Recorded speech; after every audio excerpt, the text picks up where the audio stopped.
आज ब्लैक सोमवार शेयर बाजार के हालिया क्रैश के प्रमुख कारणों का विस्तृत विश्लेषण प्रस्तुत किया गया है। अमेरिकी टैरिफ और व्यापार युद्ध। अमेरिका और चीन के बीच व्यापार युद्ध का एक नया दौर शुरू होने से वैश्विक बाजारों में भारी अस्थिरता आई है। अमेरिका ने चीन पर नए टैरिफ लगाए हैं, जिसके जवाब में चीन ने भी कुछ प्रमुख अमेरिकी उत्पादों पर शुल्क बढ़ाने की चेतावनी दी है। इस व्यापार युद्ध के कारण वैश्विक आपूर्ति श्रृंखलाओं पर प्रतिकूल प्रभाव पड़ा है और निवेशकों में डर और अनिश्चितता का माहौल बन गया है। अमेरिकी मंदी की आशंका, अमेरिका में बढ़ती ब्याज दरों और धीमी आर्थिक वृद्धि के संकेतों ने वैश्विक निवेशकों की चिंता बढ़ा दी है। अमेरिकी फेडरल रिजर्व ने हाल ही में संकेत दिया था कि वह ब्याज दरों को और बढ़ा सकता है ताकि महंगाई को नियंत्रित किया जा सके। लेकिन इससे निवेश की लागत बढ़ गई और बाजार में तरलता, लिक्विडिटी प्रभावित हुई।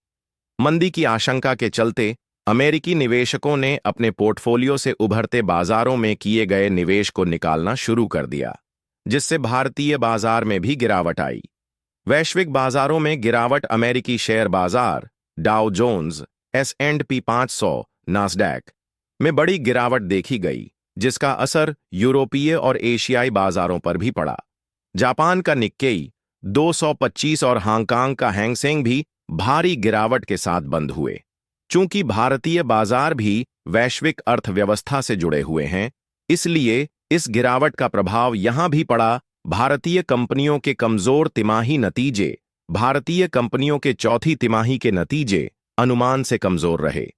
IT, बैंकिंग, ऑटोमोबाइल और रियल एस्टेट सेक्टर में आय में कमी दर्ज की गई, जिससे निवेशकों की धारणा नकारात्मक हो गई।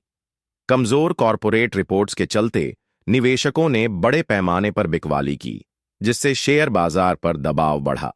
महंगाई और ब्याज दरें। भारतीय रिजर्व बैंक RBI ने हाल ही में महंगाई पर नियंत्रण के लिए ब्याज दरों में वृद्धि की थी। बढ़ती ब्याज दरें निवेश की लागत को बढ़ा देती है, जिससे कंपनियों की लाभप्रदता प्रभावित होती है। इसका असर बैंकिंग और वित्तीय क्षेत्र पर पड़ा, जिससे बाजार में गिरावट आई।